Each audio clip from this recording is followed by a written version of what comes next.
Hey y'all.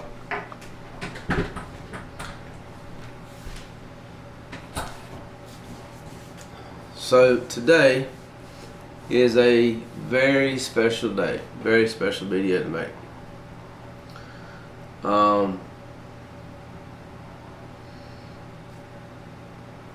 I'm thinking about how to begin this, because it's going to be in a part 1, a part 2, a part 3. So this is part 1, or intro to this.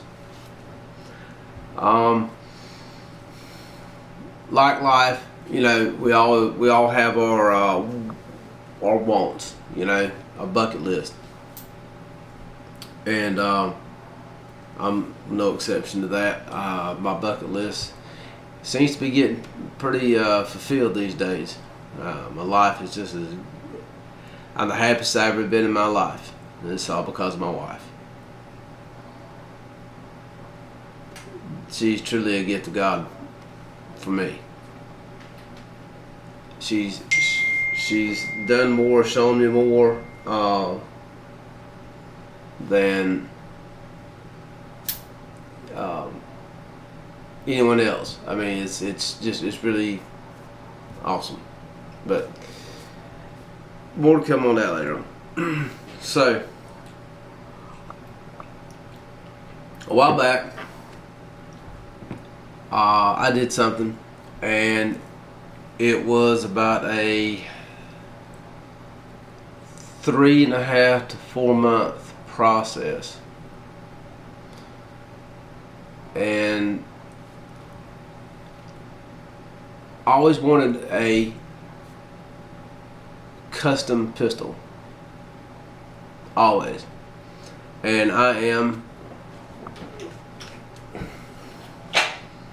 a 1911 guy. I've done a video on this one already. This is my darling right here. This is my SIG 1911. This is the 1911 before it became the SIG 1911 Tactical. This was just 1911.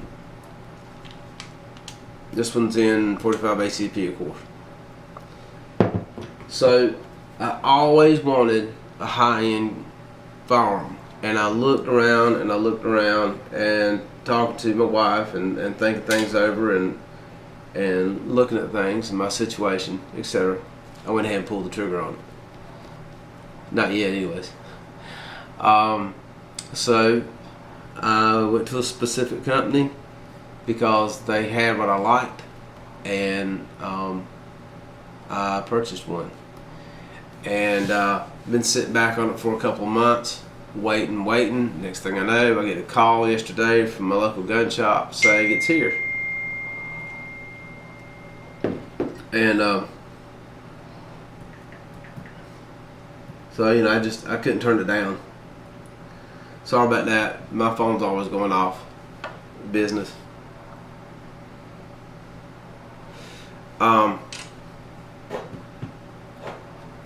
So let me introduce you.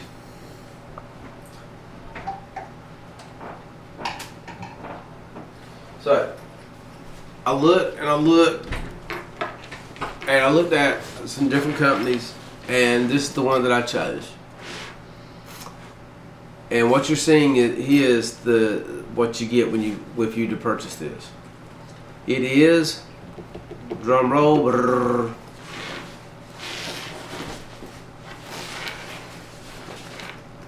Ed Brown. The model that I got, I wanted a custom pistol. The model I got, I wanted it as it is from the factory. I wanted it custom to what I liked, but they already had a pistol exactly the way I wanted it. Couldn't ask for anything better. So here goes. Ed Brown.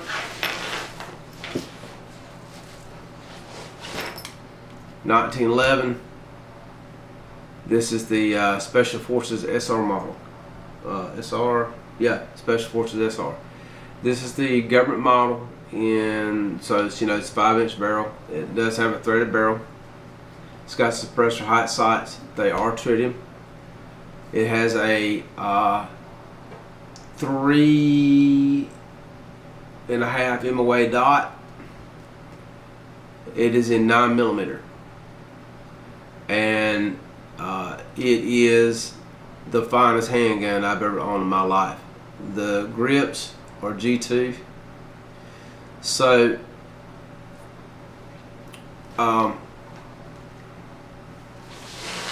so I want to see if I can do this so you can have some kind of idea. Let me see if I can rest this pistol for you here. I know you can't see it well like that, so I'm going to drop it down for you. Let's see if I got you in focus now.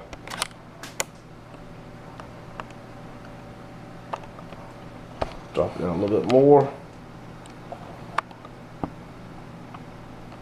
A little bit more.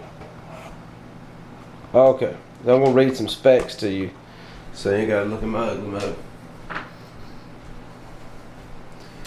5-inch government model slide, single stack government model frame with integral light rail, suppressor ready barrel with thread protector. Thread size is 0.587 by 28 TPI. Right hand 45 ACP, half by 28 TPI. Right hand on 9mm. Trijicon RMR sight 3.25 MOA with tall night sights, adjustable. Windage elevation, 1 MOA per clip, parallax free. Exclusive chain link, 3 treatment, front and rear square cut cocking serrations. Custom options included: slide flutes, French border, flattened and serrated top of slide, 1-piece blended magwell, black trigger, bushing, thread protector. So now, if you want a model like this, you don't have to. You do not have to get it like that. I mean, it's a custom shop. They make it the way you want to. For me, they were making exactly a gun the way I wanted it already. So I got lucky on that. Now they have other models, of course. I mean, you can get, for example, if you wanted a government model and you wanted it to be just like this, but let's say you didn't want the threaded barrel, you didn't have to get it. You don't want the sights, you don't have to get it. You don't want, whatever your flavor is. I almost got the 4-inch model, the Commander model, but the reason why I didn't is because I am really a smooth lines kind of guy, and they had cuts in the slide, and I just don't like that. Let me set this down for just a second, y'all. Back this out.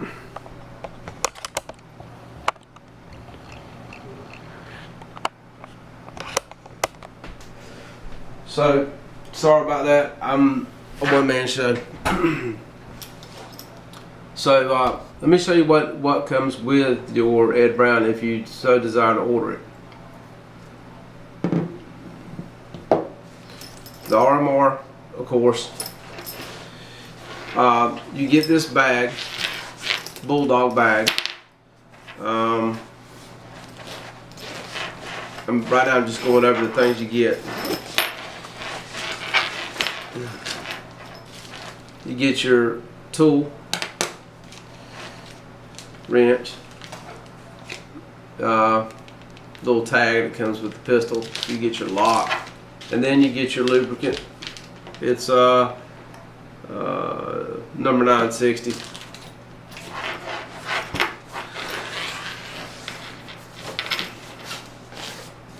You get your manual.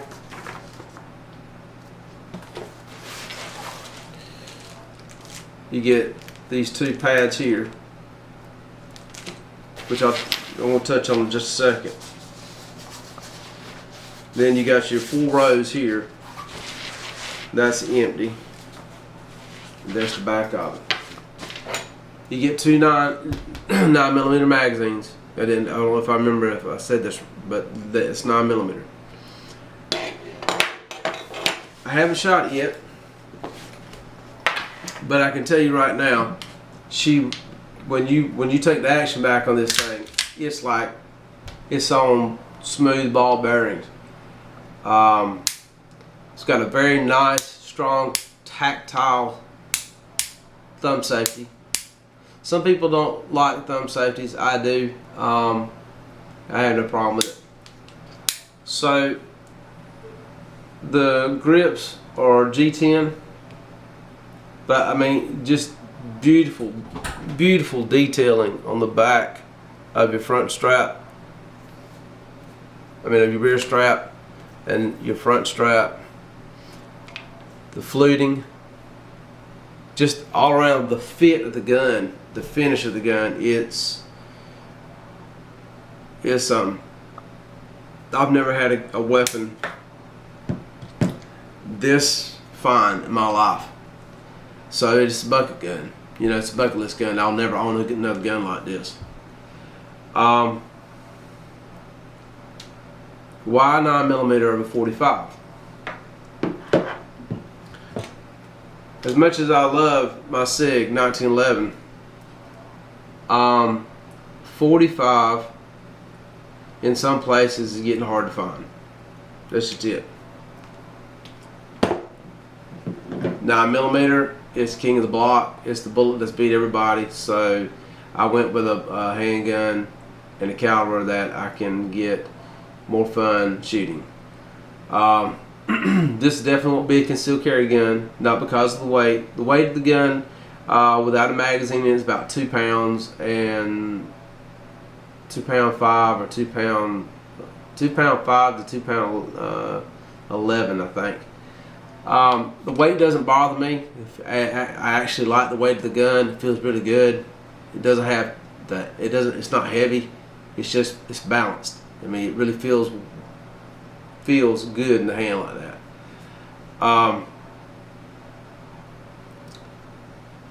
Right off the bat, I'm going to tell you some cons about the gun. The first con is I think they could have done some better packaging than a Bulldog case. It's just me. If you guys like Bulldog, understand. I just, think they could have come up with something a little bit better than that. And I'll get to that in just a minute. The next thing is, it seems to me what Ed Brown's done, and I do like the touch that they've got on here. They got the Ed Brown logo on their magazines. It seems to me that these are not 9mm magazines, that these are just standard 45 magazines where they crimp the neck and they dimple the back. I've loaded these magazines, and well, they don't load well. They don't load well at all. I've got one of my Wilson Combat 45 magazines, and it will fit in this gun. If you depress your slide release, the magazine will fit in there. I don't recommend you doing that because I sure don't want you to get something like this and then lock the gun up and have to have something crazy done to it to get it fixed. But I think that for a custom company doing custom work, make actual 9mm magazines, I think that would be a great idea.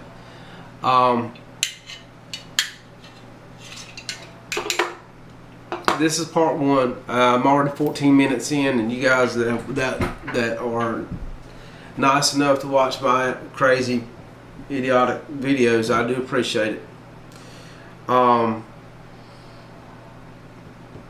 Another thing is the magazines. The base plates came small. Well, the problem with that is that's a magazine wheel. So in order to put that magazine with that small plate on there, you got to go in, and then you've got to push up with your thumb because it has to sit in there. So thank God they gave me extended pads. So and I'm pretty sure my 45 pads would fit on here also. Ejection's really good. I mean, it's for a custom gun. It better be, right? And now here's the rub. Also, custom guns. Ed Brown. Doesn't matter what custom gun. It doesn't matter if it's a GP shop, a general purpose shop, you know, where they make just these lines of guns. They usually have a custom department. You're gonna pay. You're gonna pay. You're gonna pay. These are not cheap. These are going $4,000 and up. I'm not gonna tell you the price I paid, but I didn't get no fancy nothing. I paid for my pistol. I'll put it that way. But I knew I was doing that. You know, if you make a purchase like this, really think it over before you jump on it. I don't own an officer's model yet, so I've only got the government models, and I have found that for me, the government models I trust more than any of the other 1911 models. The next one that I trust is the Commander's model. Other than that, that's as low as I go, meaning short on the barrel. But this is part one. This is the intro to it. Ed Brown. This is the Special Forces SR. This is my dream gun. This right here is my dream handgun. Another negative to this, and I just got off the phone with Safariland. Safariland has the sales rep that I spoke to says that they do not make at this time any 1911 holsters with suppressor sights or a red dot. So, like this one here is a holster for 1911, and it fits mine just fine. But then again, it's not running anything of red dot or suppressor sights. So they have been getting calls about that, but the rep said that they were not sure when they would be making them. So I'm going to have to find me another company that can service my need on a holster for this fine pistol, which goes back to another problem for me, is because I only trust Safariland. I don't trust any other holster. As far as like an outside duty carry holster, because that's what I'm looking for. This gun's never going to be concealed. It's never going to be carried. It's going to stay locked up and go to the range with me, and it's just one of those guns that will never. It's a barbecue gun. It's a range gun. It's a fun gun. It's my dream gun. It's also going to be a training aid. What I mean by that is because I've never owned a red dot on a handgun, and I'm in my late 40s. I'm just around the curve to C50, and I can tell you right now, and I also have astigmatism in my eyes, and I can tell you right now that I think the red dot's going to be the game changer for me. I think the red dot is the future of handguns. That's what I think. I know some people out there say that it makes you slower to shoot. You know, you got a big learning curve on certain things. I don't see that. What I think that is this is a training aid. Okay, it's going to train you to properly hold the weapon, present the weapon, and see the dot. Now, what I've learned is if you come out like I just did, I came out, I didn't see the dot, but I know it's either up or down. So it tells me that my presentation when I pointed out was low. So it's a good training aid. Part 2 is going to be coming up. Won't be anytime in the next 2 weeks. But part 2 is coming up. This is the Ed Brown SR bucket list gun. Thank you for watching. Be back directly, y'all.